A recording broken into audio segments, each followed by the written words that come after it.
La via Postumia, la strada che anticamente univa Aquileia a Genova, oggi è diventata un percorso cicloturistico.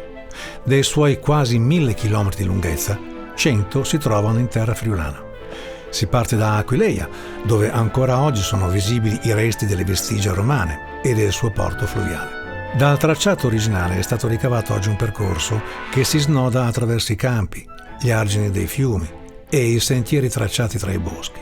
È un viaggio in bici adatto a tutti, anche a quelli che non hanno le gambe particolarmente allenate, come Simone Masotti, l'architetto di Pradamano che, pur soffrendo da più di 20 anni di morbo di Parkinson, si è unito al nostro viaggio senza difficoltà. Ogni chilometro della via che si snoda nell'accogliente terra friulana trabocca di storia, di cultura, di luoghi d'arte, come la Basilica di Aquileia, il castello di Strassoldo, le 80 meridiane di Aiello e la città fortificata di Palmanova. Il fiume Tagliamento segna la fine del tratto friulano, poi, se il tempo e le gambe lo consentono, si può continuare per altri 900 km su un percorso che attraversa 5 regioni: il Veneto, la Lombardia, l'Emilia-Romagna, il Piemonte, la Liguria, attraversando la città di Treviso, coi suoi canali, Vicenza, Verona, dove resta ancora un pezzo del basolato originale, e poi Mantova, Cremona, per concludere gustando i testaroli al pesto in mezzo ai caruggi di Genova.